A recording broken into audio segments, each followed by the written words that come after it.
Okay. How about now? No, I don't think you're deaf, Josiah. No, you're not deaf. You good. You good. Here's the beanie. There we go. Hey, perfect. We can't hear you. But I hear you, America. That was like the most dated reference in The Boys TV show. I swear to God. I like The Boys show a lot, but like sometimes it's just like, is your target demographic like fucking 42 or some shit? Like, we are 2 presidents removed from all the social political commentary that you are making right now. Yeah, the comic is very dated. But I don't know. It's still really fun. It's just, yeah. It definitely is a product of its time.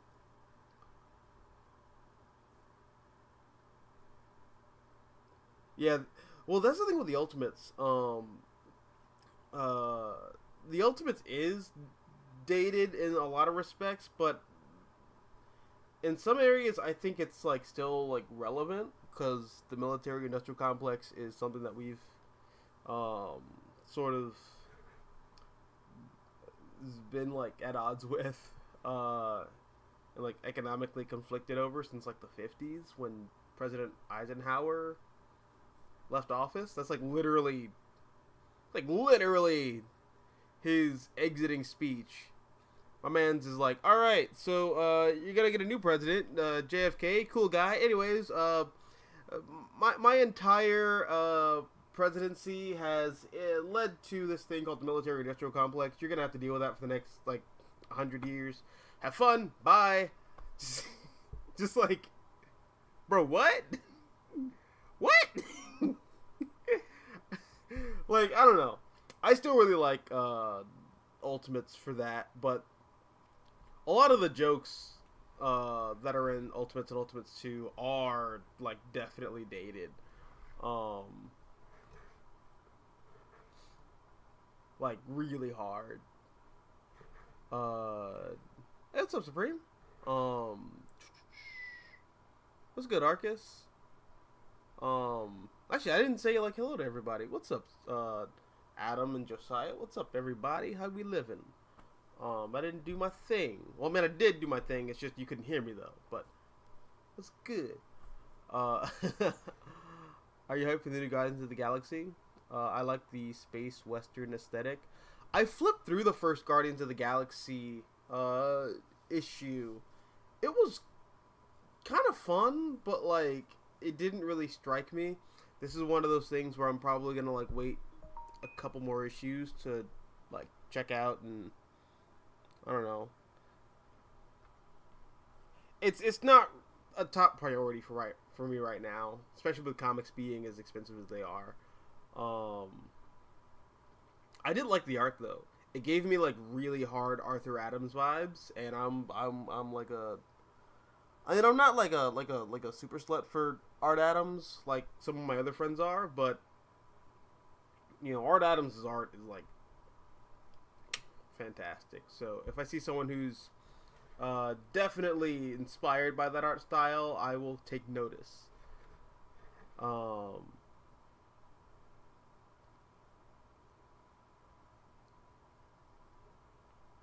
I've been reading the 2006 Blue Beetle Jaime Reyes series. I might get pushback, but I feel like Jaime is the better version of Kamala. The problem with Kamala is that Marvel elevated her way too fast. I'm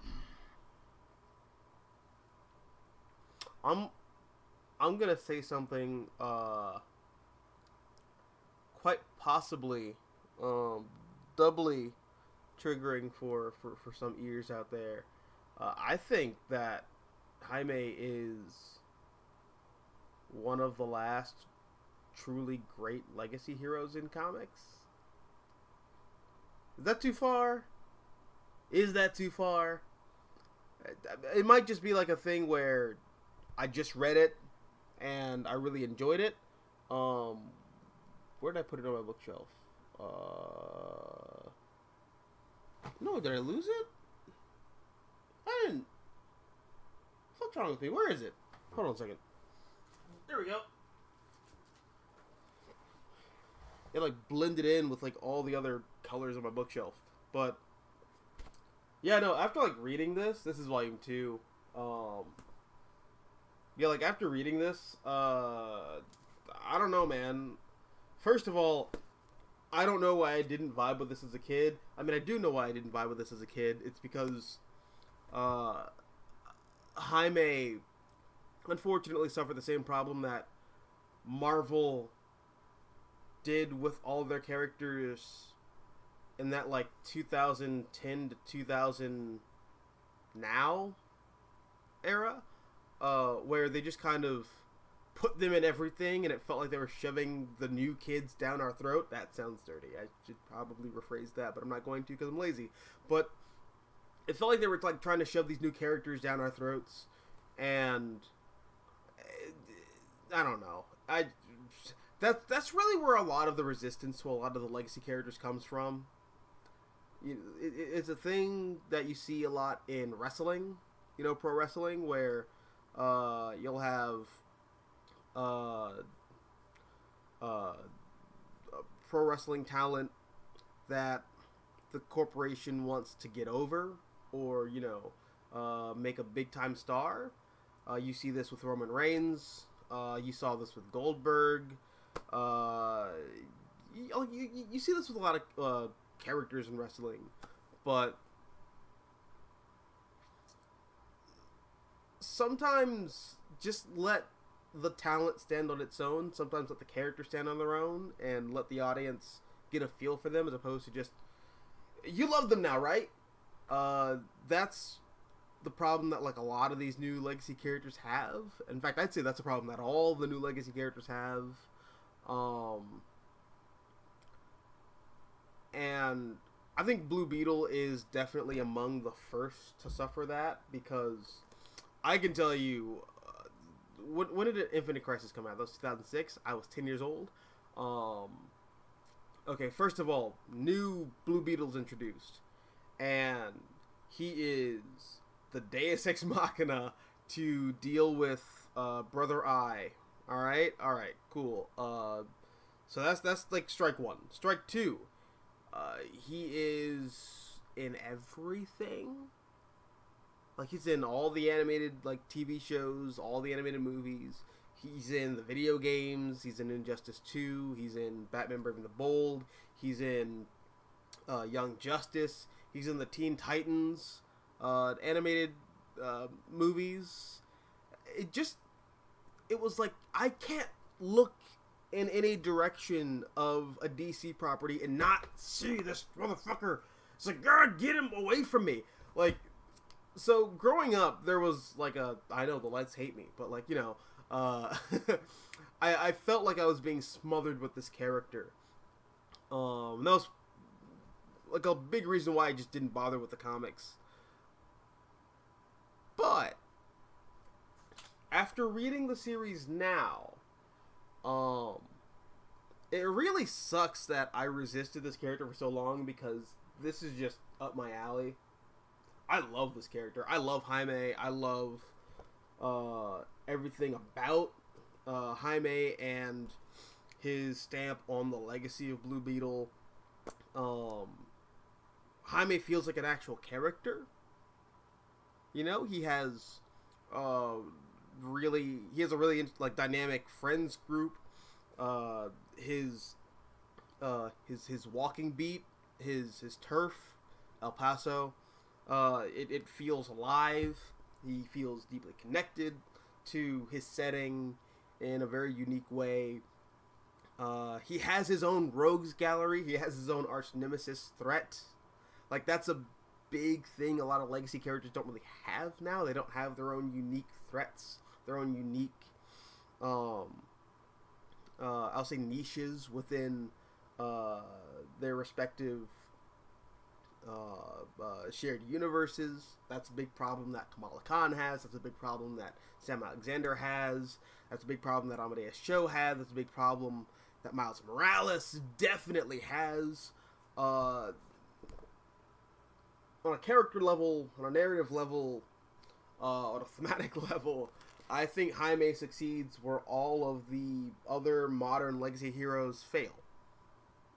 John Kent also big one too. I really think Jaime just he gets it right where a lot of the other new guys just kind of didn't.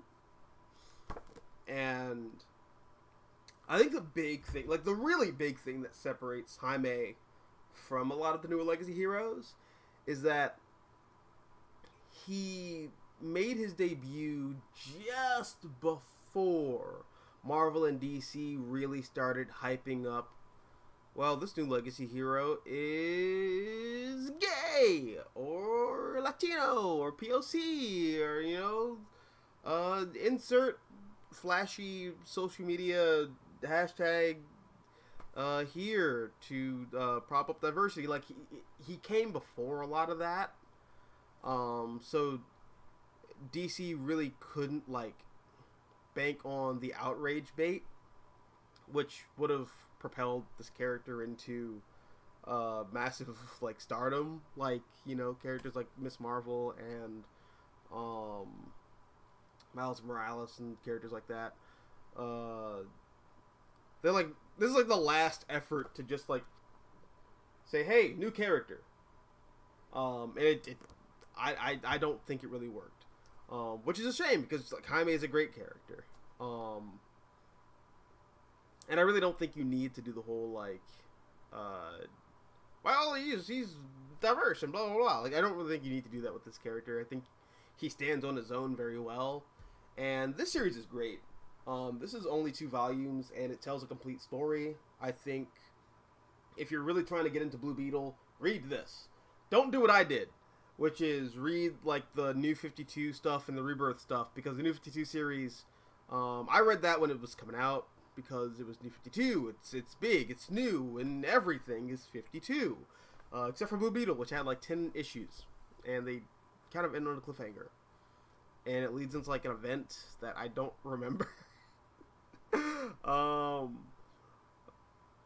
But then you get the Rebirth series, which I don't even remember what happens in that. It just kind of exists. But yeah, man, I don't know.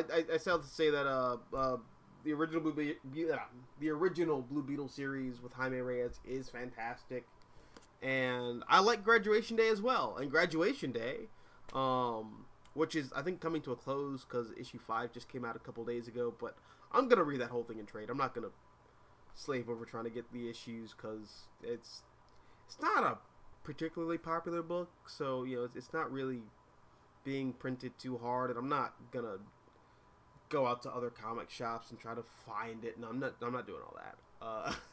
I'm just gonna wait till it comes in trade. But yeah, Graduation Day is a really good follow-up to this.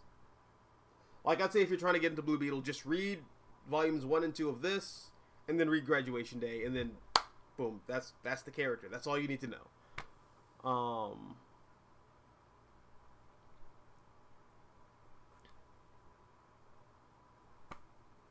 Top 5 best series in the Ultimate Universe. Ultimate Spider-Man, Mark Miller's run on Ultimate X-Men. I was gonna say Peter Milligan's Ultimate Fantastic Four, but it's not Peter Milligan. It's who did the Ultimate Thanos saga? That Kirkman? No, it's not Kirkman. It's like one of the '90s veterans, with the Cosmic Cube and all that. It's not coming to me, but the last run on Ultimate Fantastic Four, number 3, Ultimate X by Nick Spencer, fantastic. There's all the post Ultimatum stuff. And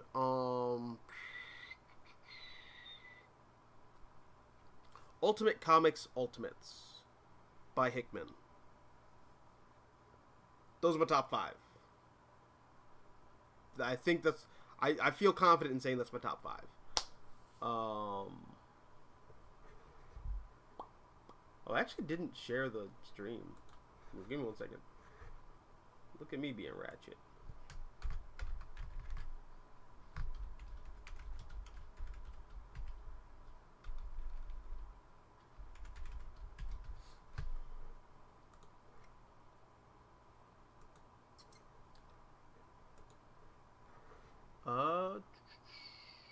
Arcus says, I've remembered reading Grant Morrison's book, and he told that it was Mark Miller's invention with the Ultimates to make them as modern as possible, even if it gets dated. I mean, yeah, that's true. That's Super Gods, right? I still have to read that. I have it on my bookshelf. Actually, no, it's not on my bookshelf. It is in a box over here somewhere. Because in my new space, I didn't have space to put up all my books, so it's just lying over there. I haven't read it yet, though. But that is a book that I'm definitely going to check out at some point. Maybe like on my next flight, I'll read it. But you know what? I see where Grant's coming from, but I also just think that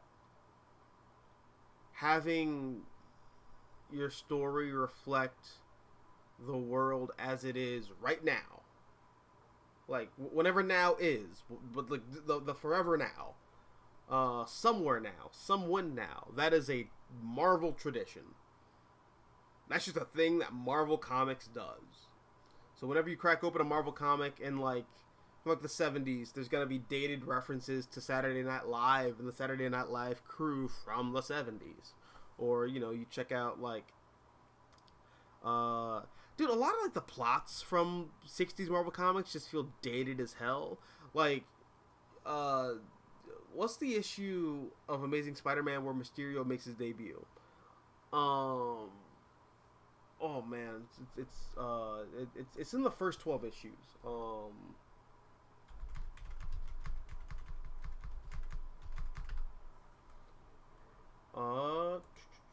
Amazing Spider. Oh, it's 13. Okay, so in Amazing Spider-Man issue 13, when Mysterio makes his debut, you have Peter fighting Mysterio in this busy, complicated movie studio in like the middle of like Greenwich Village or something like that.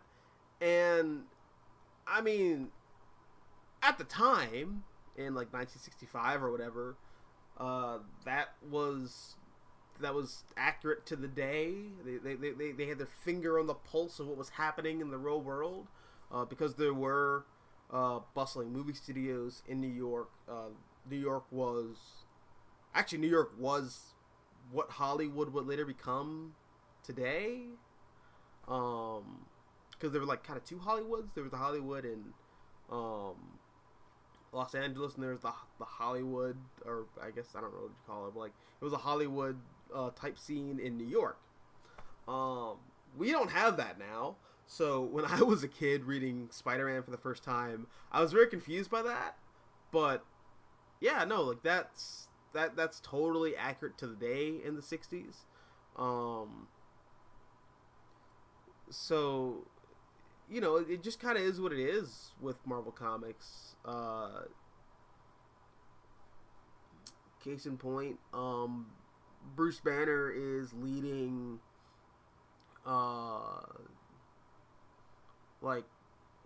nuclear research. That is the creation of the Hulk. Like America was just like fucking rampant with nuclear testing throughout the Nevada desert and other places around the world, and like, you know, that like also led to like toxic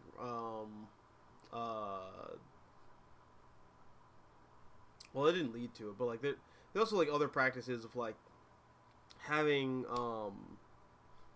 toxic like facilities um, all throughout America, and then building neighborhoods right next to them, and it's like, oh no, look, we have jobs for this new neighborhood, and then all the runoff's gonna go into your water supply, and the next generation's gonna come out with like flippers for brains, and like their genitals will be inverted. Like that's just oh man, American history is hilarious and sad, but also hilarious.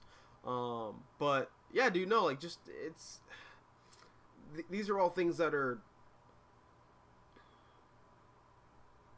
representations of the world outside your window by way of whenever these characters are created. So as dated as like Ultimates is,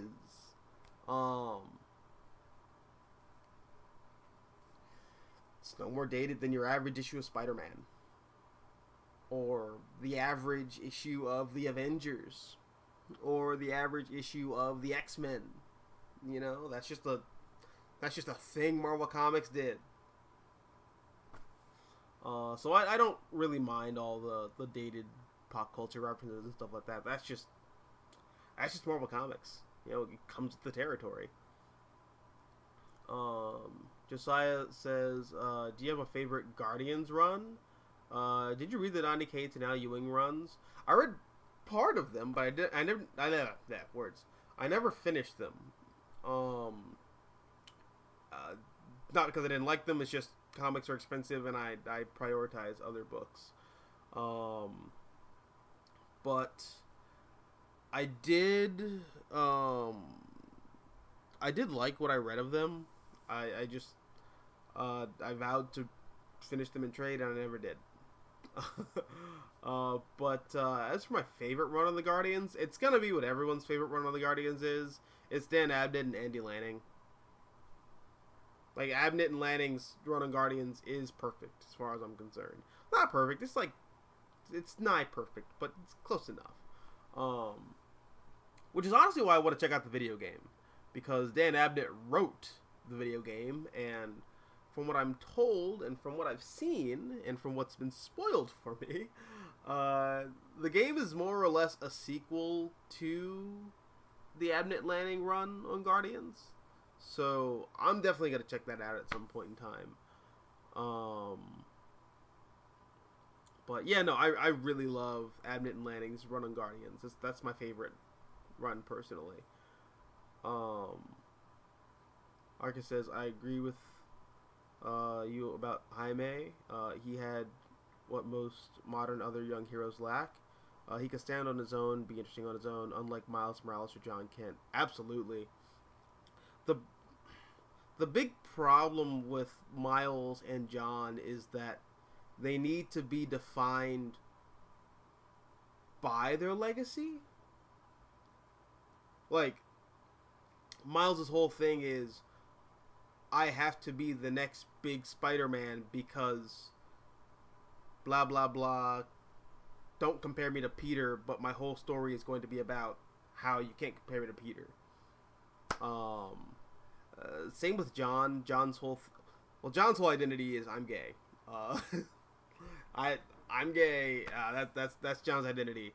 Jaime doesn't have that. Jaime is a really fun kid. He doesn't really want to be a superhero. He just kind of got thrown into this life, and now he's kind of like trying to understand more about his powers.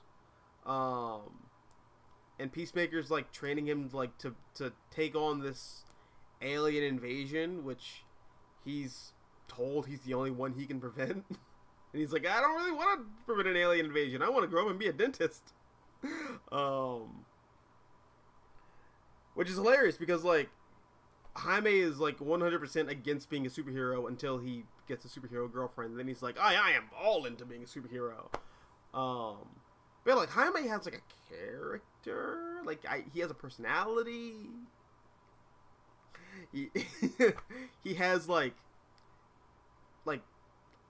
tangible like insecurities and emotions, and he's not just caught up in trying to be the next Blue Beetle. He stands on his own, and that's what really works about his character. And not a lot of like contemporary legacy heroes have that. A lot of them feel defined by the fact that they are legacies. And that's just not something that, like, it's not something, it's not a problem that Jaime has. Supreme says, also on Jaime, do you feel he would have done better if he debuted in the 90s? Because so much, because he feels so much like a 90s DC legacy hero in the vein of Wally and Kyle, yet he debuted in the mid-2000s in the late Didio era. I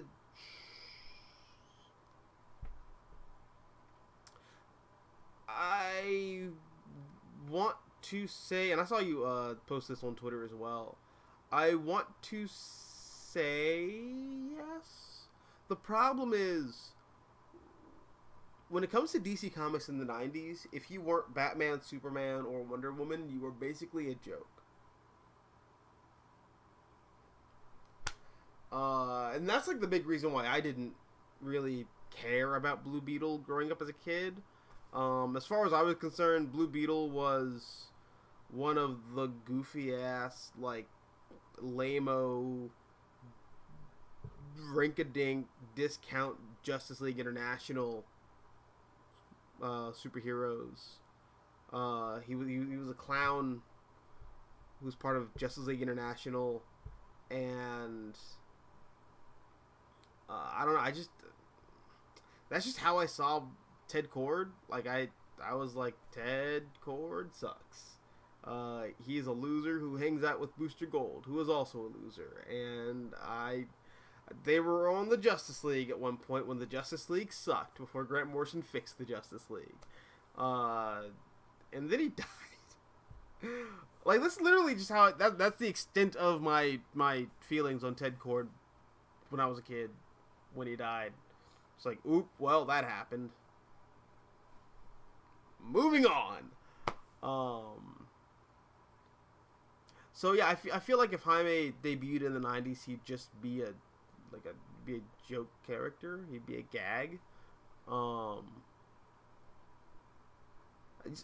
Jaime's in a weird spot, you know. He but I hear you though. He just debuted too late to be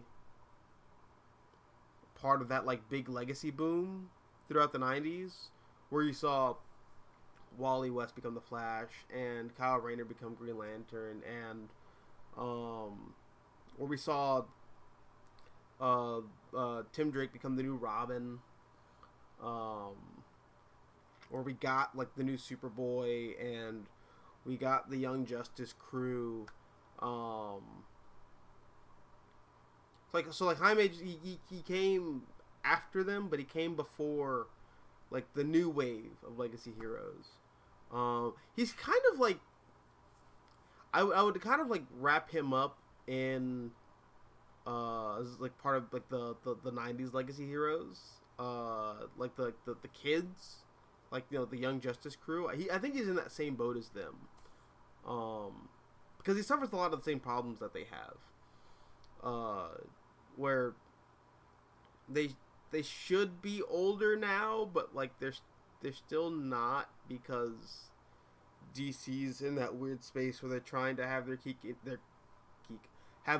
and eat it too, where they want the younger heroes, like the post New 52 heroes, to have like prominence in their like, you know, superhero tapestry, but like the late 80s, like through the late 90s, like, teen heroes, they never quite got to grow up. I don't know, it's weird. Also weird that Jaime is technically older than Tim Drake now. Like that's just that. That just feels weird to me. I don't like that at all. This fucking bizarre. I hate that. But yeah, thinking about it makes my chest feel weird.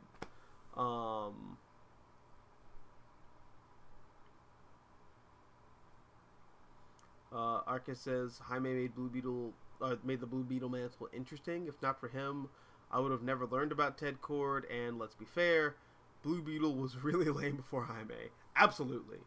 I think Ted Cord is an interesting concept. It's just I don't really feel anything for a lot of the Ted Cord material that DC put out. Sorry. But I do think Ted Cord's a fascinating idea. And I think, like, in the right hands, you know, give him to a creator who's, like, really passionate about him, you could do something really fascinating with that character. But, as is, I'm not a big Ted Cord guy.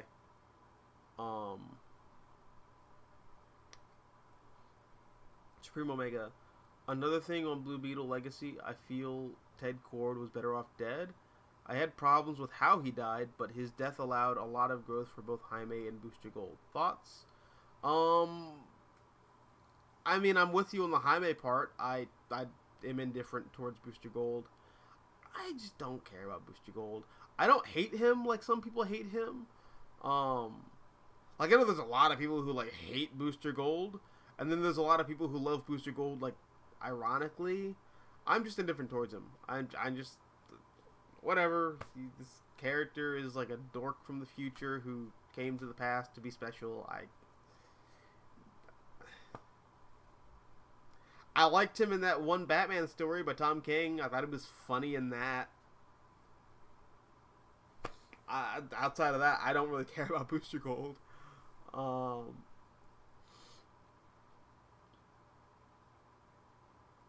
Arcus says, I was always saying, instead of bluntly talk about real world issues, be clever, use allegories.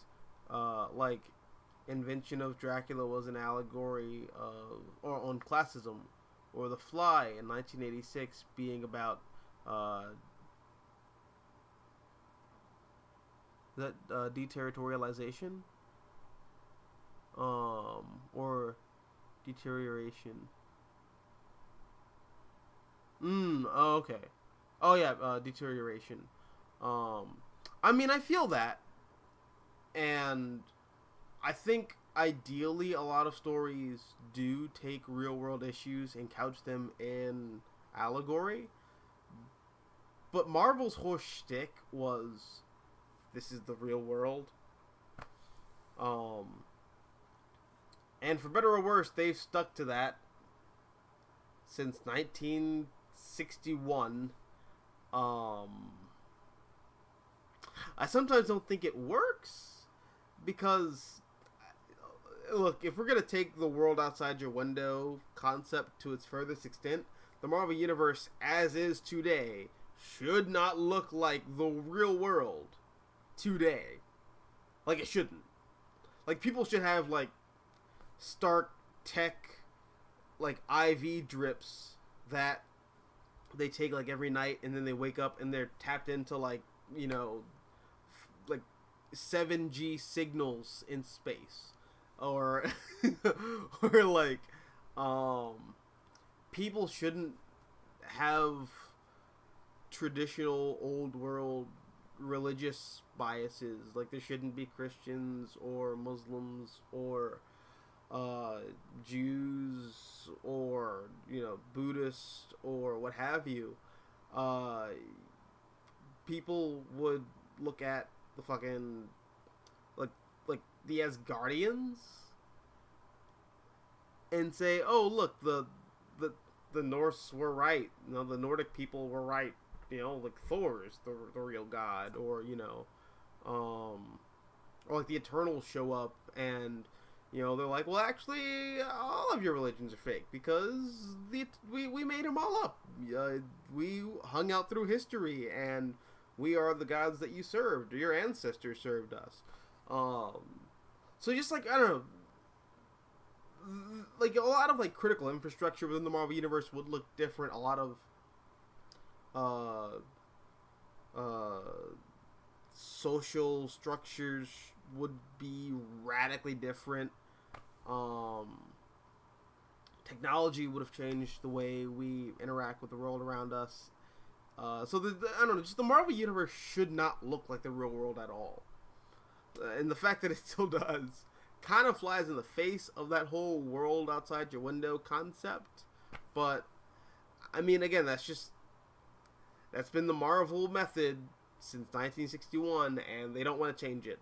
So I don't know. It is what it is.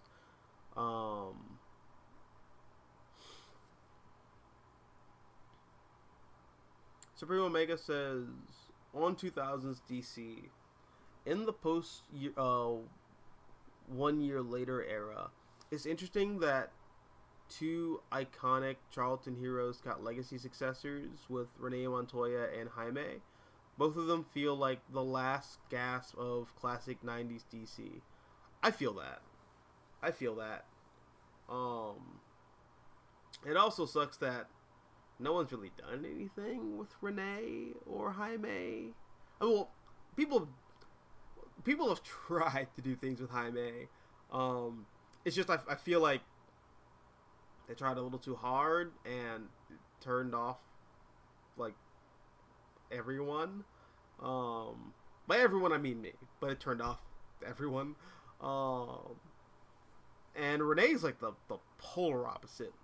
She's only the complete opposite end of the spectrum there. Just no one does anything with Renee.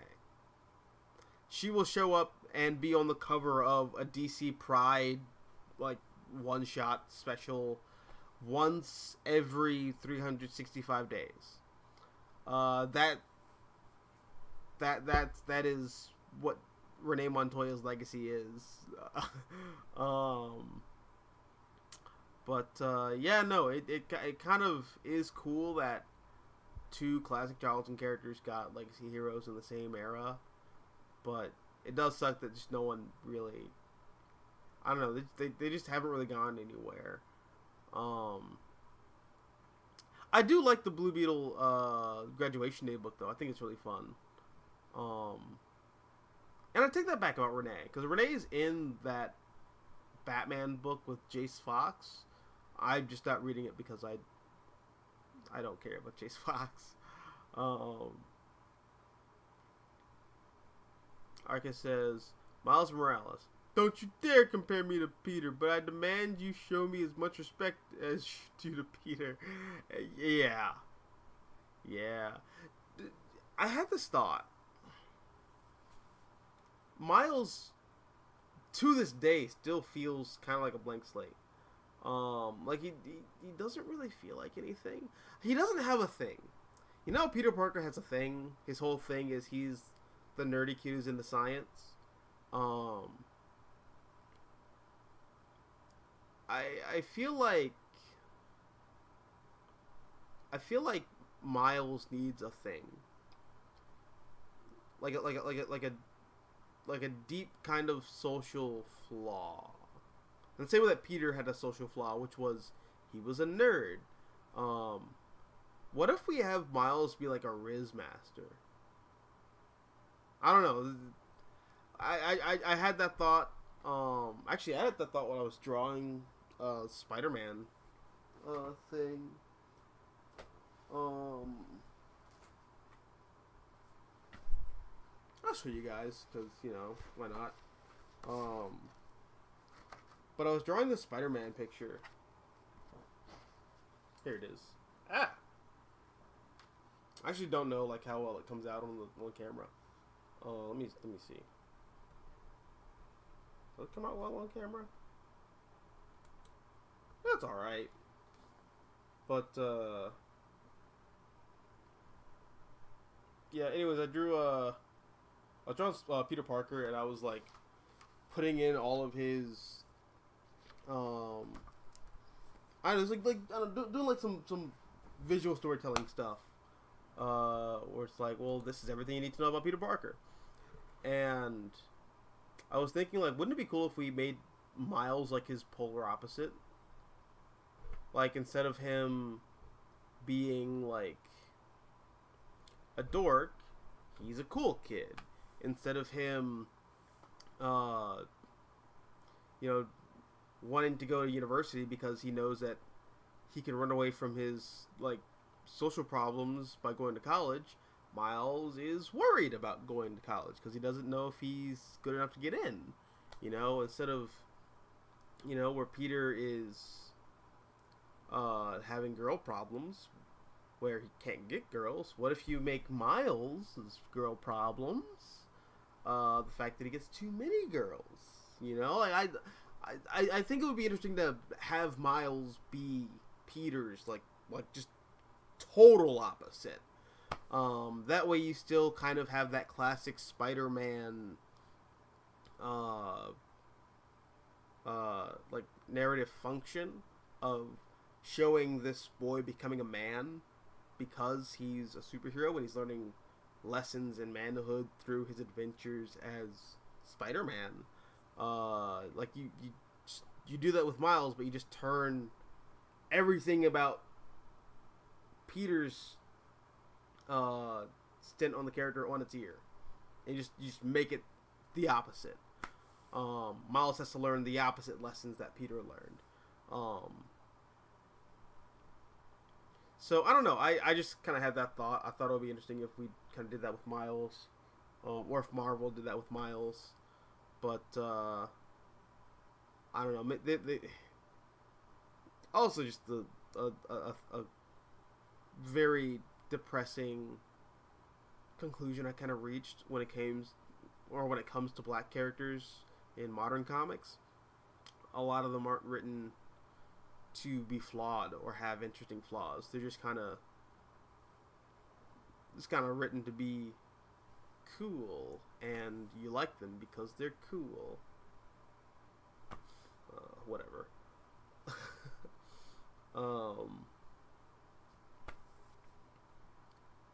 Supreme Omega says, on Rucka, it's a pity that he left DC on bad terms in the late 2000s because it seems like he had big plans for Renee Montoya is the question. He wanted Renee to be a modern update on the 80s O'Neill question series? What? That's weird. That's weird. I wonder what that looks like. I haven't read the 80s question series, but like I kind of know it by reputation. I would have been fascinated to see what that looked like. I mean, we could still see it because Greg Rucka did come back to DC. Or I guess go back to DC. Why do I say come back to DC? But yeah, he did go back to DC.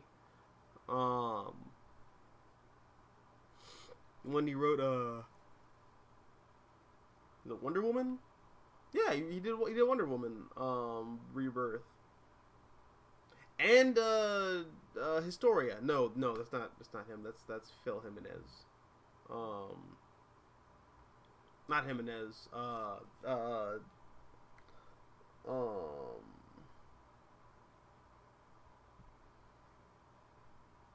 Phil Perez.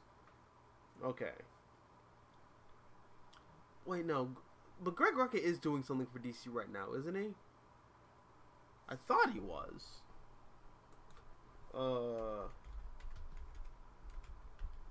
Yeah, because he did Wonder Woman, not Wonder Woman, he did the Lois Lane book.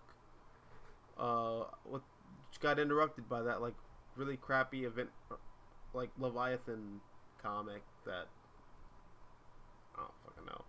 But, I mean, he's back at DC. I can totally see him doing something with Renee Montoya now that he's back at that company. So, I don't know. It could happen. It could still happen. Arcus says, don't you think that Kal-El's parents not coming with him on Earth, or Bruce Wayne's parents being rich and for some reason don't have bodyguards with passing of time feels more and more contrived. Uh, in regards to Superman, not really. Um, DC's done a lot of world building when it comes to Krypton and the legacy of Krypton. Uh, like the whole thing where they don't have a space exploration program because the Green Lanterns were like, nope, you suck. You stick to your planet. You're on like a species house arrest, basically. Which I mean, sometimes is inconsistent because there are just times where the Kryptonians are generally just like, nope. Why would we go to space? This is dumb. It's so dumb that it's illegal to go to space. If you build a rocket ship, we're going to throw you in the gulag. I mean, fucking. I mean, the Phantom Zone is basically a gulag. It's space demon gulag, but yeah, no, like I don't know. I think the Superman one still fits. The Batman one is still questionable, like highly questionable. The Waynes aren't millionaires; they are billionaires with a B. They are like one of the founding families of Gotham City. Why they didn't have an escort to the car or through Crime Alley is weird. It's very weird. It doesn't make sense. That one is contrived. I'll give you that one. That one is very contrived. That one makes no sense whatsoever. How you change that, I don't know. That's a lot like Dick Grayson being a circus kid. We don't really have circuses anymore. Like there's Cirque du Soleil. You know, but like I think Ringling Brothers and Barnum and Bailey they shuttered like a long time ago at this point, I believe. Like yeah, you don't really have traveling circuses anymore, so I don't really think the Flying Graysons matches any modern conventions. So yeah, like I don't know. There are a lot of DC characters who just kind of suffer from being painfully outdated in terms of their like origins being rooted in like the early 20th century, but I think that's what works about the DC universe being a fantasy land as opposed to being a more real world. You know, you can kind of get away with the more fantastical stuff like that. I don't know. Arcus goes on to say, I think because nowadays writers are afraid of showing black characters in a bad light or to have flaws, afraid of being called racist. Just look at the last Black Panther controversy. Oh Jesus, what last Black Panther controversy? I can't think of one. I can think of a controversy I know that Marvel Studios like tried to like skirt. Just nope, not even go down. And that is, you know, T'Challa, this character who, much like 90% of Marvel Comics' hero gallery has anger issues. You know, that like really kind of, I don't want to say iconic, but like, you know, that really classic ill temper that King T'Challa has that gets him into trouble. What if we just didn't have T'Challa have a nasty temper? What if we just made him cool, collected, calm black guy? What if we just had him be cool, suave, and yes, I'm more sophisticated. I'm the king. I'm T'Challa. What if we didn't make him interesting in his own movie? Which is, I mean, I like that Black Panther movie. I really do. But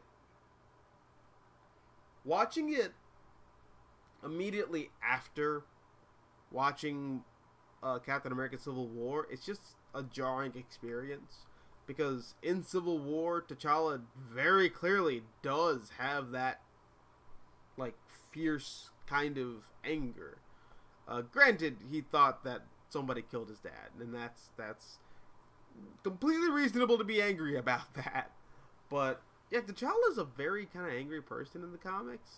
I mean, granted, a lot of Marvel characters are just, like, needlessly angry, or have a chip on their shoulder. Then again, 90% of the heroes in the Marvel Universe live in New York, and I mean, New Yorkers are just perpetually living like they have a chip on the shoulder. So, I mean, it just kind of is what it is. But yeah, no, it just kind of sucks that a lot of black characters aren't written to be three-dimensional people out of a fear of being called racist or whatever. It just kind of irritates me with modern comics. I don't know. Supreme Omega says, on Champions, it really felt like Marvel wanted their take on the 90s Young Justice kids of Tim, Khan, Cassie, and Bart. It didn't really work. The Champions don't have the same level of closeness as the Young Justice kids. I also just didn't think that Young Justice. I also just didn't think the Champions was a good book. Like, I don't know how old Peter David was when he wrote Young Justice, but those kids still feel like kids. Mark Waid, I don't know what it was about Champions, but, like, that book felt like a 60-year-old man writing 16-year-olds. It wasn't great. Which is kind of concerning because Mark Waid is going to be writing a Teen Titans book in, like, later this year. So we will see how that turns out. But I did see the art. The art by Doc Shaner. Fantastic. Doc Shaner's very clearly working off of the designs by the amazing Dan Mora. Dan Mora's, like, redesign of the Teen Titans for World's Finest was B-E-A beautiful. Beautiful. Like a fucking Andrea Bocelli single album, whatever the fuck, but for, like, drawing comics. That's what it was. Those designs are fantastic. I'm glad we get to see more of them. I just hope Mark Waid is better at writing teenagers now, because Champions that was rough. That was real rough.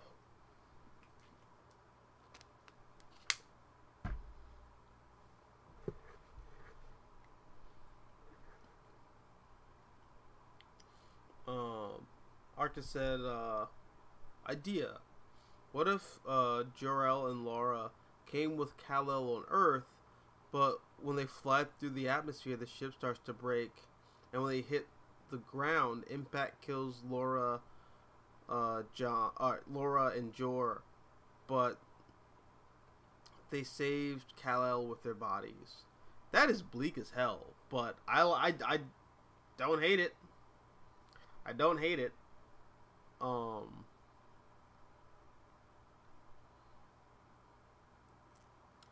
But I don't know. I do think you kind of lose something with, like, you know, getting rid of the obvious, like, Moses allegory that's being drawn there, as well as, like, the Hercules metaphor as well, like the baby who's, like, charted off. Not really Hercules. That's like the Disney Hercules, but yeah, that whole, like, Moses allegory of the baby being sent off from the arms of despair into a new home that's more promising. I like that concept a lot.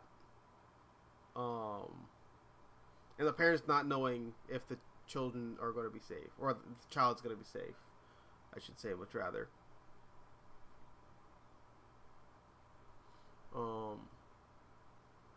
Yeah, let's get to some of the comics that I got this week. I actually didn't get that many. I only got... Well, I picked up 3 comics. I already showed you one of the comics that I picked up this week. This wasn't really, like, from today either. I got this, like, on Sunday or something. But today, I picked up Superman Lost by Christopher Priest and... dude, I don't know this other person. It's like a Pelusian or Pelusian. Hold on a second. Because this is a modern DC comic, so they put all the credits in the back. Except for when they don't.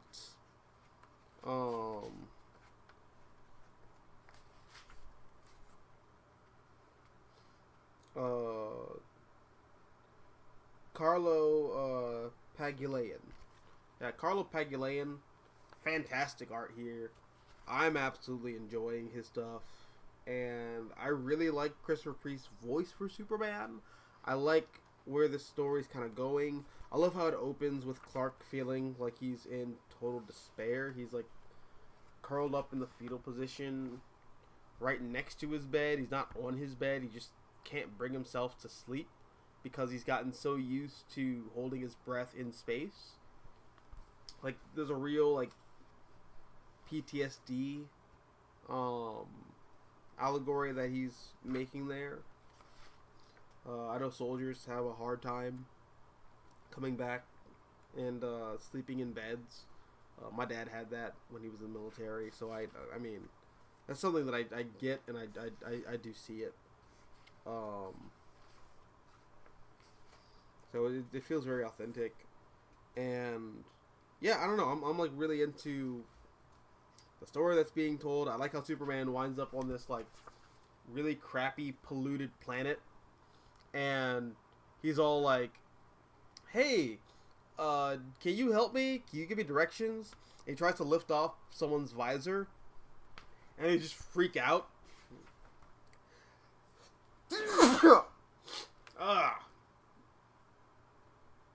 Oh, springtime needs to go. It needs to be like fucking autumn. Oh man, hate this. Hate the season. I hate the season a lot. But yeah, actually, give me a second.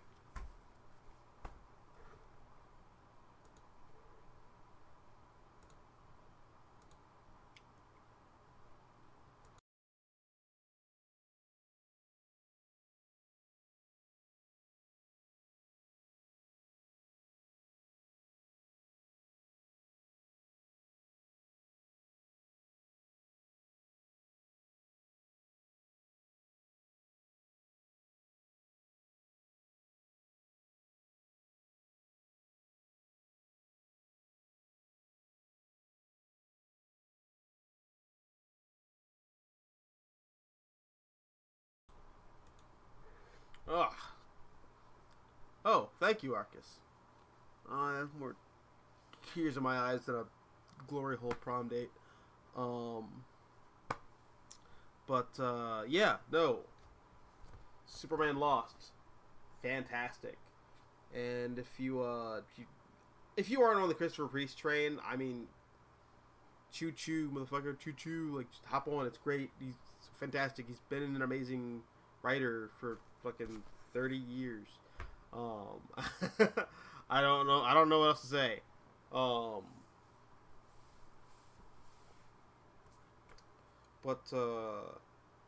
The next book on my list was The Ambassadors by Mark Miller and Carl Cashel. So, the first issue was drawn by Frank Quitely, which I thought was an amazing first issue. That was an amazing way to debut this new line.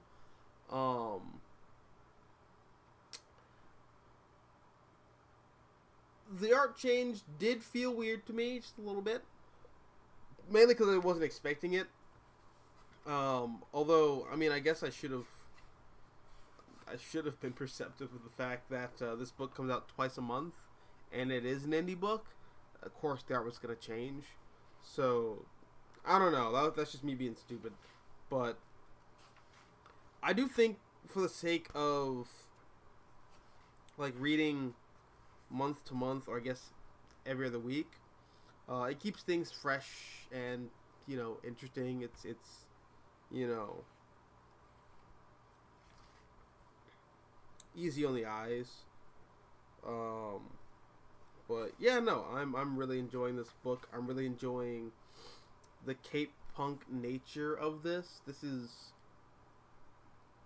kind of new territory for Mark Miller. Mark Miller doesn't really do Cape Punk, like in the vein of like New Universe or Heroes or that 2009 movie with like Chris Pine or Chris Evans or one of the Chris's, where they had like telekinetic powers, and you have like one of the Fanning sisters is in it, like Dakota Fanning or Elle Fanning, but it's called Push. That's a Cape Punk movie. Cape Punk is literally just superheroes, but they don't wear like costumes. That's it. This feels very Cape Punkish to me, and it's interesting. I like it because it's not really a superhero thing, not yet at least. But I'm really fascinated in seeing where this whole book goes. I am a big Mark Miller guy. Hit or miss, but like his misses never feel bad. They just feel like they're not for me. Like what's the Reborn? He did that with Greg Capullo or Greg Capullo. I don't know. I'd have to ask him how to pronounce his name. But Reborn, not bad, just not for me. What's the other one? It's the one with the Empress. Again, not bad, just not for me, not to my sensibilities. I wasn't into it. Or the Kingsman book. I'm just not really. I wasn't really into the comic. I like the movie, or I guess I like that first movie a lot. But yeah, no, I'm not really. I wasn't really vibing with the comic at all. Wasn't bad, just wasn't my thing personally. But yeah, I don't know. I'm a big Mark Miller guy. I'm down with reading pretty much anything that he puts out. So yeah, Ambassadors. So far, it's living up to the hype that I had for it, and I can't wait to see where it goes from here. Supreme Omega says, besides his dope design, it's weird that Red Hood has so many fans. Damn, you just kind of went right for the jugular there. Under Red Hood was bad. Yes, it was.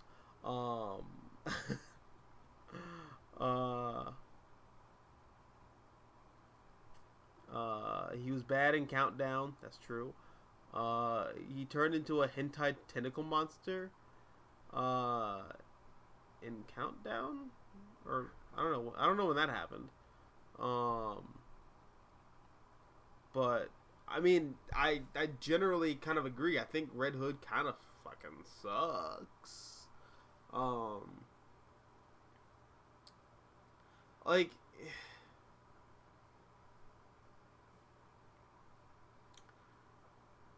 I said it in my Red Hood video, which I did like, I think 4 or 5 videos ago now, but Red Hood has the fan base that he has because of that Under the Red Hood movie. And the movie is so good. The movie is like good to a fault, because it tricked a whole generation of like fans into thinking that the Red Hood is actually a pretty good character, and he's not. But yeah, dude, like, I don't know. I agree with you. Red Hood just kind of sucks in the comics. As far as everything else is concerned, though, well, actually, he sucks in Batman Arkham Knight. He's basically just like a glorified Raphael insert in Gotham Knights.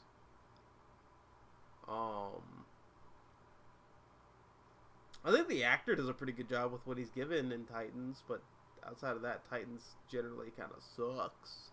So it really just is that first animated movie under the Red Hood that's like really good and generated a lot of Red Hood fans. That's crazy.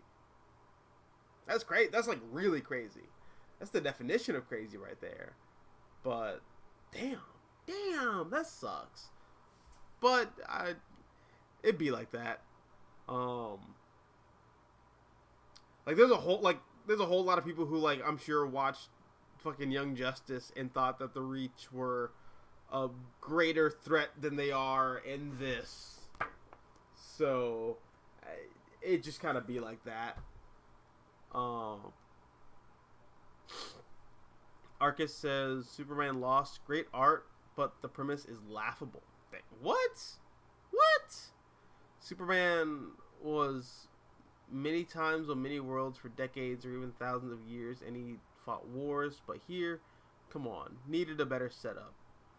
I don't know. I mean, the only other time I can like really think Superman's been in a situation like this, at least from a premise perspective, is it's an issue written by Joe Kelly. I think it's Action Comics, but I can't remember which issue it is. But Joe Kelly did an issue of Action Comics where Superman is stranded at the gates of Asgard with Wonder Woman and Thor, and they're fighting an army of the undead. And they're trapped there for like 10,000 years. And Clark never wavers. He never, slips the sword and, a warm sheath that's nearby.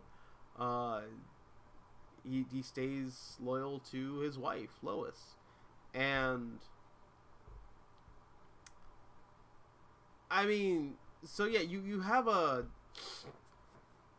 a similar premise, except, I don't know, it's just Clark he had company. He had familiar friends. He had familiar faces. In this, it's literally just you are alone. At the very least, it seems like the setup here is Clark was alone. He had no one to turn to. And he's just been drifting for 20 years. I think that is kind of fascinating. Because there's a difference between fighting on a planet for like 1,000 years and just drifting alone in space for 20. Like, I would imagine you kind of like start to lose a bit of yourself in that. So yeah, I'm still fascinated to see where this book goes. So I don't know. I like the premise, at least. That's all I can say. Supreme Omega says, question: if you had the chance to write any Marvel or DC character, who would you write, and what would be your pitch? You can't trick me into doing that, because I know that you work for Marvel and DC Comics. You little ramscallion. You Rumpelstiltskin, you. I know your ways. But if I ever did get to write a character, I would love to write. I want to write Carol Danvers. I feel like I got a Carol Danvers story. I really do. I really do feel like I've got a Carol Danvers story up in here. I would also like to write Captain Marvel, or yeah, I guess the other Captain Marvel, Shazam. I'd really like to write Shazam. Uh, that book would basically just be like, I don't know, Degrassi College meets Miracle Man, but that's what I'd like to do. I'd really want to write Shazam, Captain Marvel. So all right, 2 Captain Marvels. Uh, hmm. As much as I love the Flash, I don't think I'd ever want to write the Flash. Um,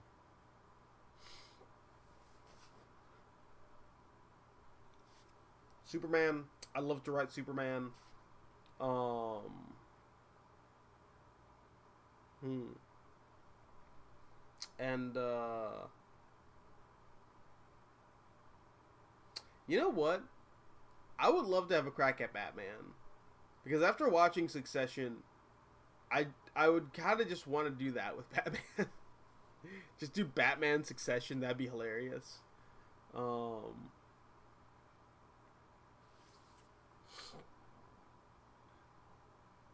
Supreme Omega says on Damien after Tomasi resurrected him in 2014. Has he been utilized well? Besides Super Sons, no one really seems to know what to do with him.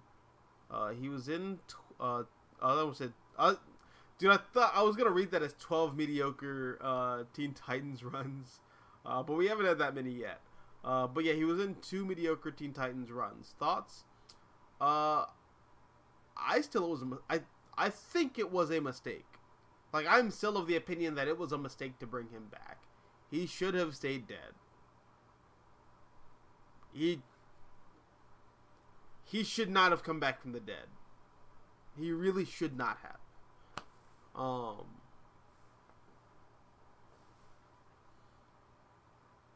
But I don't know. He's here now, so it is what it is. Arcus says, yeah, no. How to ruin Superman lost premise with one sentence. Superman could ask where to find a local Green Lantern or the way to Oa, and then the Green Lanterns would give him a lift. Damn. I mean, you kind of did CinemaSins this shit right here. I remember there being an explanation for why Superman's so disoriented.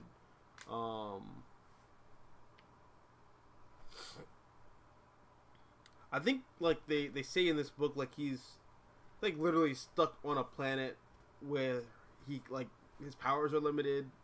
It's like the bulk of this issue is just Superman being, like, kind of stuck on some weird planet that he has no concept for. And he's going to go off and try to get some help. But, I don't know. I'm liking it so far. You can keep trying to break the book, but I won't let you. I still think it's pretty fun. But yeah, I'm with Arcus on this one. Supreme Omega, yeah. What characters are you interested in writing? You know, yeah. Why don't you tell us what characters you want to write? What are your pitches?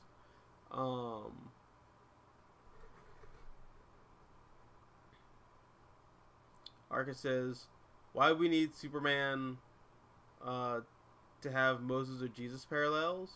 It makes the whole concept pretentious and not in a cool way. Well, I mean, like, are you going back to like what I was saying earlier with the whole, like, why don't Jor-El and Laura come with him? Well, I don't know, I think like it'd be cool to honor where the character kind of comes from in like a mythological kind of manner. You know, he is kind of like his origin is rooted in like Old Testament mythology. I think it's kind of cool to keep that or hold on to that at least. Um, but the Jesus parallels are a bit egregious. I will admit. I do agree. I think writers and directors of movies and TV shows and whatnot, they get a little too happy with the Jesus imagery, and it is kind of annoying. I do get that.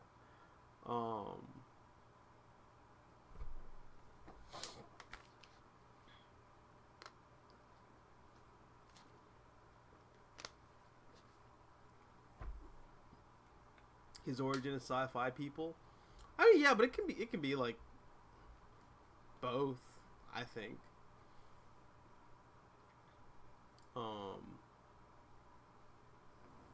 Oh, I would have point this out. Um, Not Superman related or DC related, like we were talking about DC earlier, but I did find this in my collection, and I like popped it back in. That's what she said. But I I popped this back into my my reading slot, and I really like this. I oh, I like the first two stories in it. The rest of this crap, like all the Spider-Verse garbage and all that, not really a fan of. But Spider-Man Noir and Spider-Man Noir Eyes Without a Face, absolutely just solid aces. I kind of want to do a video on Spider-Man Noir at some point. I've wanted to do a Spider-Man Noir video for the longest time. It's just I'd feel ill-equipped because I don't feel like I've watched enough noir films, or I guess film noir. And I haven't watched Eyes Without a Face. Although I have been told that the title doesn't really have anything to do with the movie Eyes Without a Face. But I still want to check it out just to, like, you know, I don't know. It's something. It's something.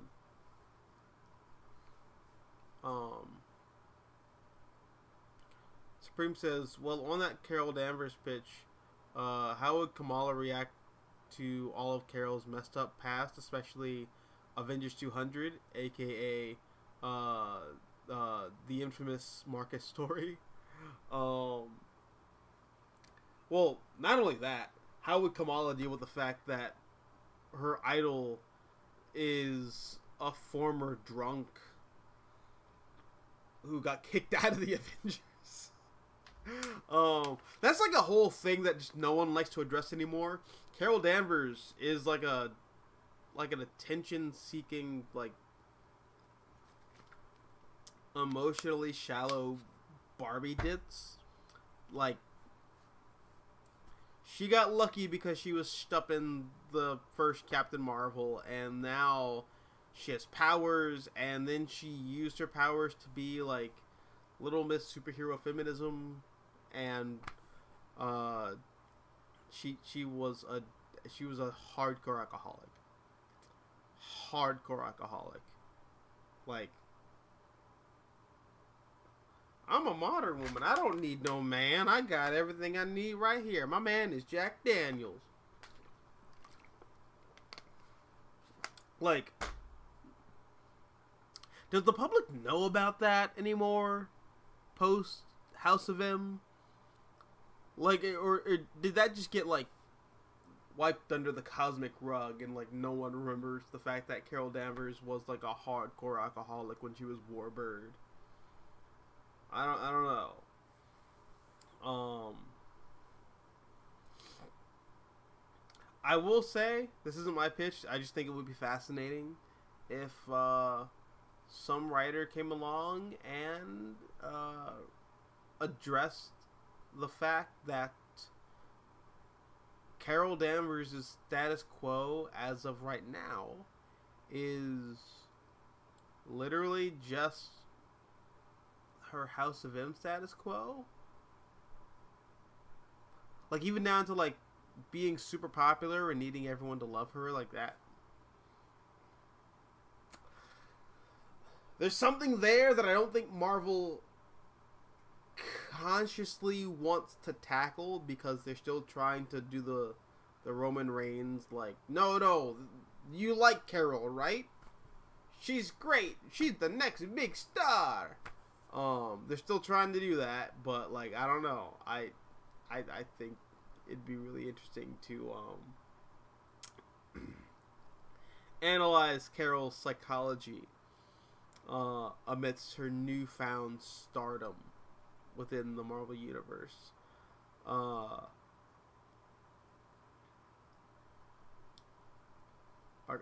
recently bought the first volume of Ghost in the Shell. Oh, sweet. Nice. Which version did you get? Did you get the censored version or the uncensored version? Because I ended up getting the censored version because that's all they sell here in America, apparently.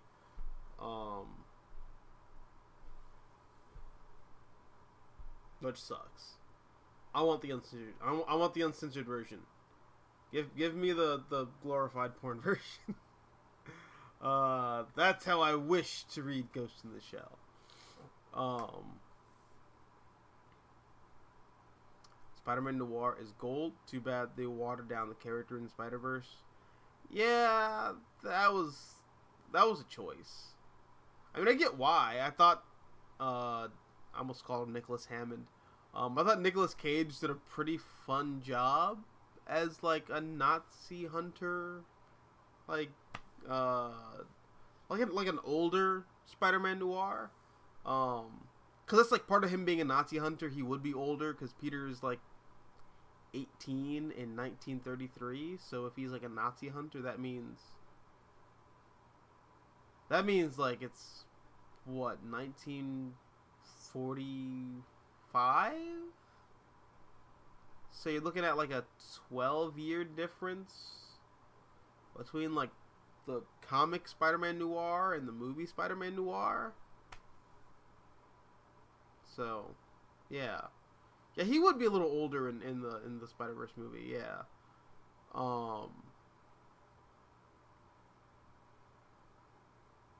Yeah. Actually, I'm just now.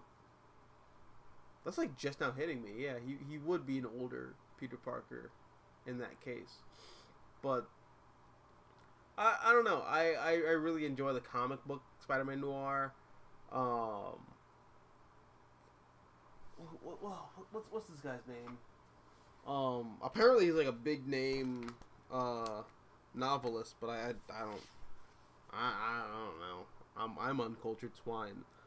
David Hine, and Fabrice Sapolsky.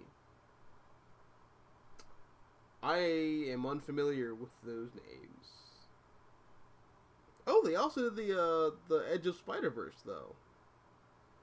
I mean, that makes sense. I like the Edge of Spider-Verse tie-in for Spider-Man Noir, despite the fact that I hate the Spider-Verse event, just like inherently. But hey, what's up, Tevia? But yeah, no, I love Spider-Man Noir. This book is fantastic. Or I guess the first two books in this are fantastic. And then there's a Spider-Verse tie-in, which it's as good as I think it can be.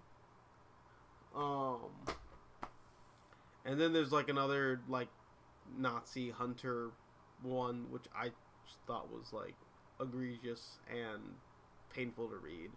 It was like a Saturday morning cartoon version of Spider-Man Noir. I wasn't into it.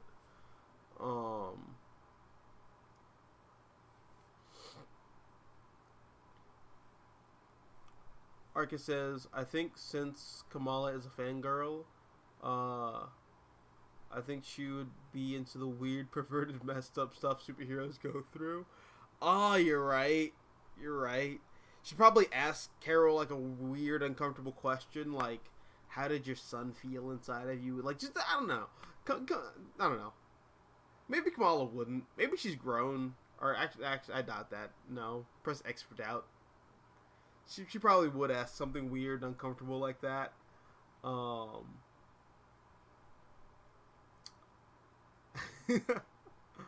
Supreme Omega says, Sidekick Resurrections thoughts on Bucky's the Winter Soldier? I think I answered this already. I I think Bucky sucks. Just like I think Red Hood sucks. I don't think either one is better than the other. I think they are both ass, and both Bucky and Jason should have stayed dead. Um,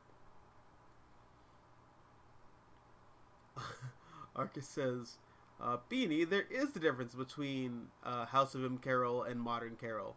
Nobody likes Carol. As much as Marvel wants you to believe otherwise, nobody likes Modern Carol. Yeah. Yeah. Although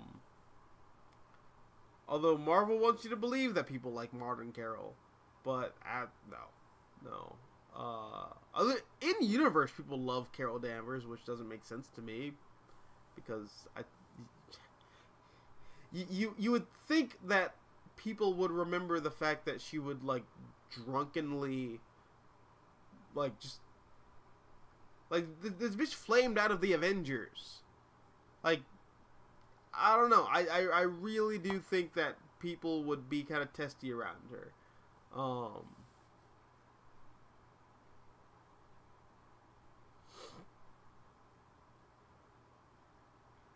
Oh, you got the censored version. Sad.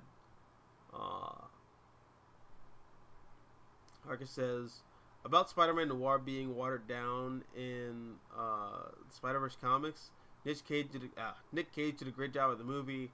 And the movie, everyone except for Gwen and Miles were cool and interesting.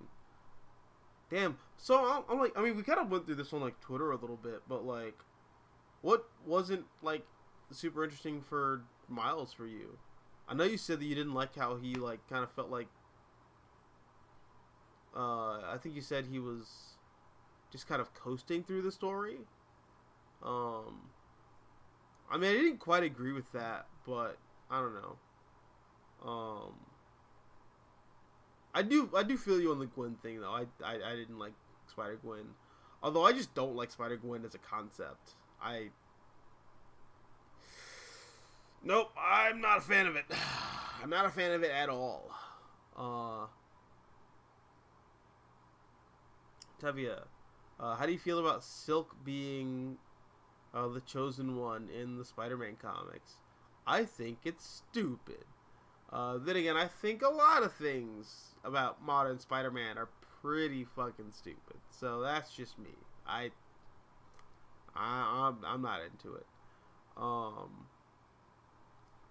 Supreme Omega says, for my pitch, I would do a crime noir take on Kamala, akin to Gotham Central and Murder Fugitive, creating a Jersey City's growing community of new supervillains and vigilantes.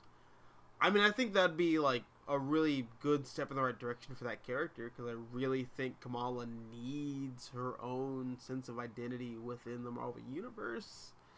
I think Kamala really needs her own rogues gallery outside of that one bird parakeet guy from like the first like 2-3 volumes.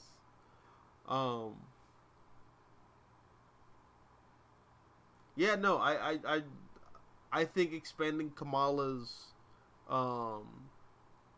setting and doing some world building with Jersey City would be a massive plus for that character.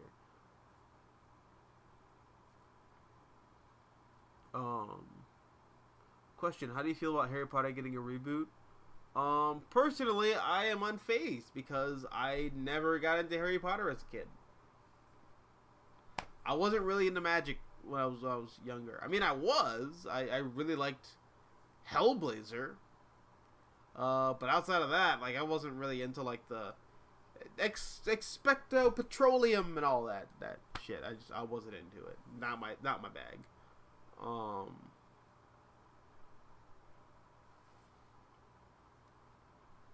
She's also chased in Civil War 2. I don't know what that means. W says, for my pitch, I would love to have baby Mayday Parker Spider-Girl actually exist in the mainstream Marvel Universe and have her team up with Kamala Khan. I mean, that'd be fun, you know. I could definitely say that'd be fun. I think it'd be cool to see. Um, but yeah.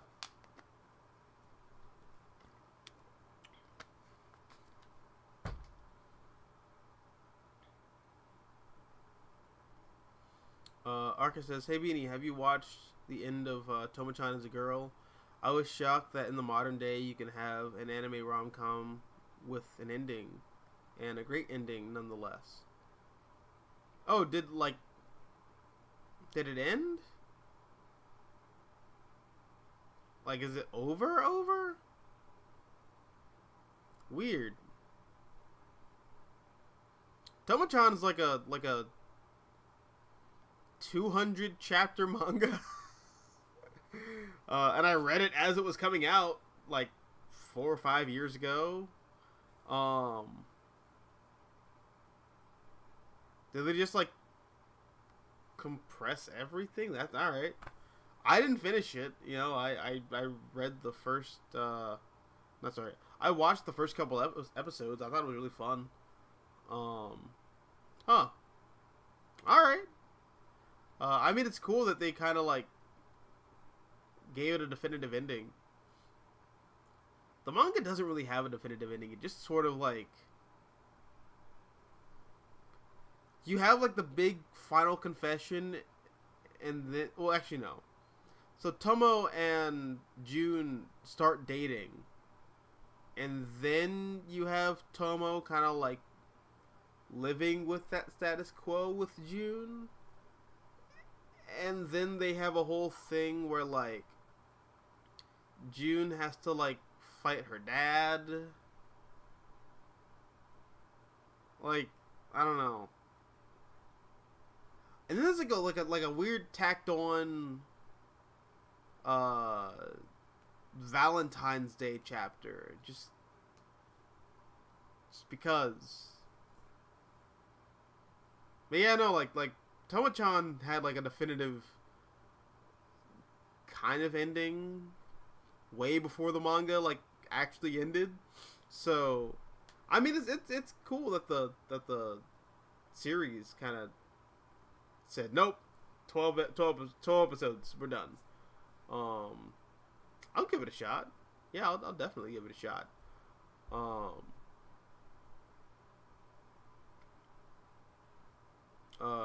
Tevye says, question: How would you end Peter Parker Spider-Man story and have Miles be the main Spider-Man?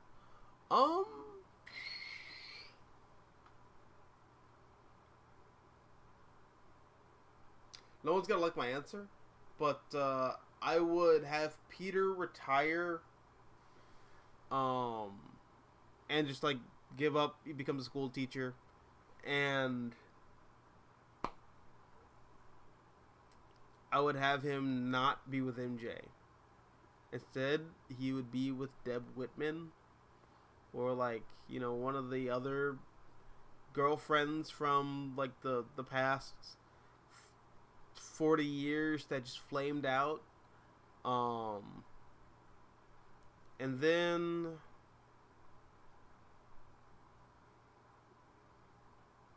I would have a Miles like character come in. Because of, okay, all things being like, just me being straight up with you, I want Miles to go back to the Ultimate Universe. Like, just take him out of the main Marvel Universe and just bye-bye. Go back to the Ultimate Universe, where you belong, where you make sense. So yeah, I would just pluck Miles back to the Ultimate Universe, and yeah, I would have a new character show up and take on the mantle of Spider-Man. That's what I'd do.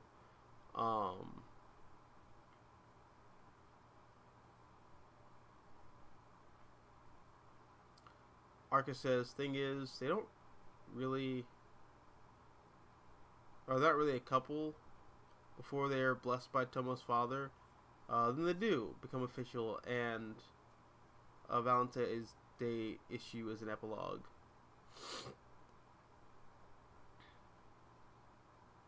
Oh, for the manga? I mean, I remember them being kind of like awkwardly together for a while, but I don't know, I haven't read that manga in like over 5 years.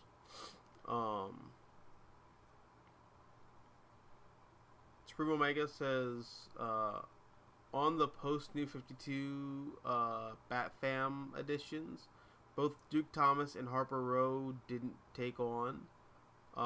Fans call them Black Tim Drake and Girl Tim Drake. Well, that's just what happens when you have Tim Drake as the model for what the new sidekick should be. I don't know, but it does suck that, like, both Harper and Duke, they didn't really get their time to shine. Duke especially, because DC tried so hard. Like, Scott Snyder was trying really hard to have Duke be the new Tim Drake. You know, he's the new kid on the block who gets to, you know, hang out under Batman's wing, and then, you know,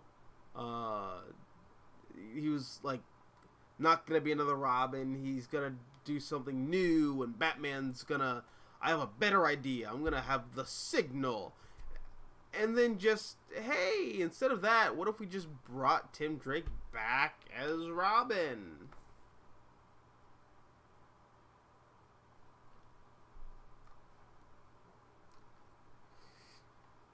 What are we doing here? Whoa, what is this? What?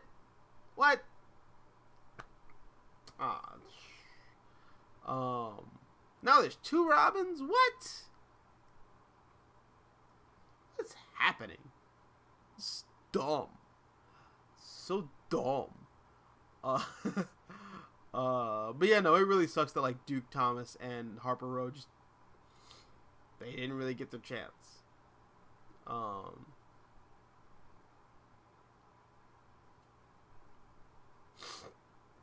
So it's like Spider-Boy? Spider-Boy, well, fucking Spider-Boy. Oh, from like the new Spider-Verse issue? Like issue 7? I didn't read that. But that's like a bunch of like Spider-Verse stuff, and I don't like Spider-Verse. I don't care for Spider-Verse, so I just don't read Spider-Verse stuff. Deborah X Peter shipper confirmed. I'm a heretic? Look, all I'm saying is Deborah deserves a shot. She deserves her chance. She never got to get properly rizzed. She just went insane. And she wrote a book about Peter. Oh, man. I wonder if that's canon, too.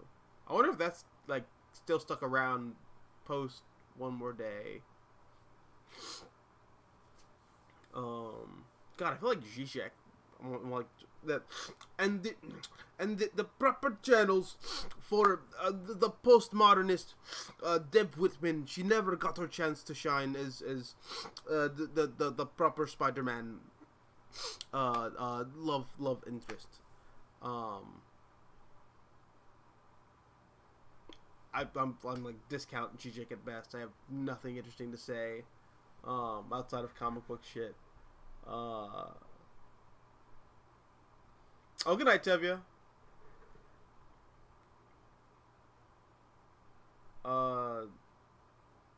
The problem with Harper is that she feels redundant once Cass and Steph came back. Absolutely.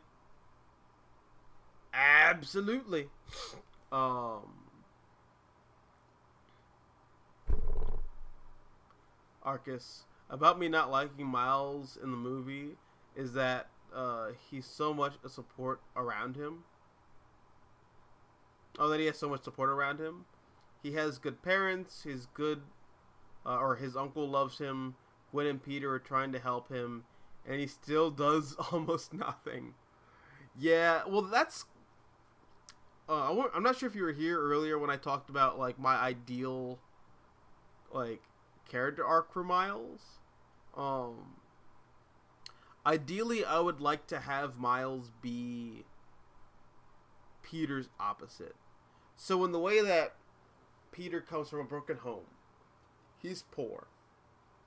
Uh, he is racked with guilt over the death of his uncle. He's really bad with girls. And the media hates him, and he lets that, like, you know, that, like, embitter his soul. What if we did the polar opposite with Miles? You know, he comes from a great home. He is very sheltered because of that. He is not good at school. You know, unlike Peter. Peter's great at school. Let's have Miles not be great at school. Let's have Miles have girl problems, but unlike Peter, instead of, you know, Peter, you know, not being able to get girls, or I guess unlike, you know, unlike Peter, he's actually able to get girls. The problem is he gets too many girls. He doesn't really know what to do with all the girls that are around him. Instead of being hated by the media, he is beloved, and he's like a media darling, and that fame sort of gets to his head. You know, and instead of having money problems, he's kind of frivolous, you know, because his dad is like a SHIELD agent, so he gets kickbacks, so he's set, and that's part of that comfort that puts him in a position socially that not a lot of other people have access to or will experience. So I think it would be a very interesting idea to lean into the things that make Miles as like a person, as a character, sort of blessed, and kind of show how those blessings come with their own set of curses. So I don't know. I think that's how you do it. You know, you just make Miles the polar opposite of Peter, to the point where they both kind of have to learn the same lesson, just from polar opposite extremes.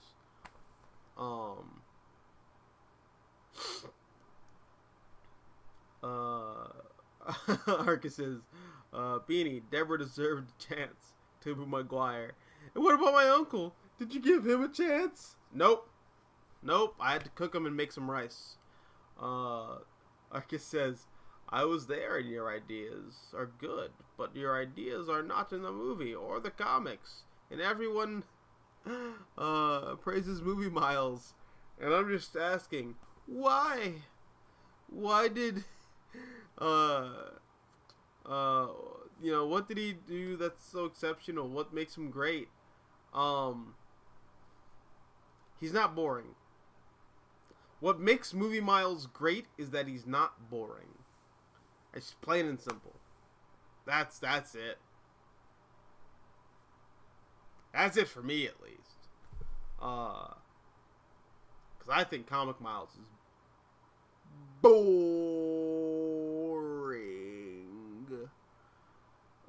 Just like Video Game Miles is boring.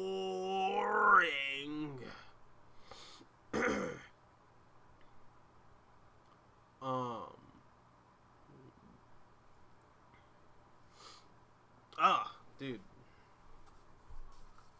I'm disgusting.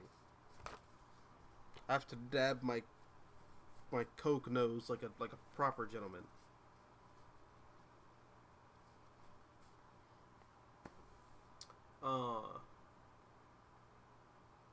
Supreme says, also in Kamala, ties. Okay, that word is ties. Not what I thought that word said. I would remove her ties with the champions and Carol. Refocus on Jersey City and her supporting cast. Having her be an Avenger and leader, and the champions undercut her appeal. I I agree with that. I definitely agree with that. I think having Kamala be a more down to earth hero is like part of the appeal of like what drew me into the character originally when she first came out. So yeah, good call. He's not. Oh, like in reference to like Miles being Peter's opposite. Not really, or at the very least, it's not really played up. Unless you're saying he's not boring, in which case, I mean, I disagree. I think Miles is like plenty boring, but you know, to each their own. You know, you know, I'm not trying to yuck nobody's yums, but personally, I think Miles in the comics kind of sucks. He just doesn't have any like clear flaws, and that's like I think so important for Marvel characters to have, especially a Spider-Man. If your Spider-Man is just altruistic good guy, then you didn't make Spider-Man. You kind of missing the whole point of what Spider-Man should be. But I don't know. That's just me personally. Yeah,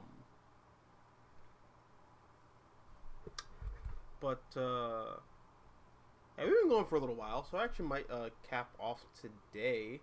I am trying to finish up the script for my next video. It's a Spider-Man related video. I just couldn't help myself. And this is some shit that I think I've said in other videos, but like never actually dedicated a whole video to. So it'll be pretty fun. 90 Static is the better version of Miles. Oh, I mean it's the truth. You can't go around telling people the truth. It's like trying to pull someone out of the Matrix. You can't do that. It's illegal. Oh yeah, message me on Twitter. Yeah, go for it. I'm down. Twitter's open. My social media is always open. So yeah, go for it. But yeah, guys, I'm going to hop off today. Thanks for coming by. And oh yeah, show me your pitch. Yeah, definitely. But yeah, I'm gonna hop off. And until next time, adios, nachos. Wait. Before I go, I'm going to start doing my Spider-Man PS4 on my PS5, but it's the PS4 version of Spider-Man PS4, because I can't find the remastered edition at all. But yeah, I'm gonna be playing Marvel Spider-Man next week, so like starting Sunday. So yeah, you know, I look forward to watching me play games and me interacting with you while I play games. It's fun. And it's Spider-Man. That's kind of what I started my channel on. I love Spider-Man, and yes, this Sunday. But yeah, guys, thanks for watching. Thanks for tuning in, and I will see y'all, I almost said next week, but yeah, I'll see you this Sunday. All right. Peace.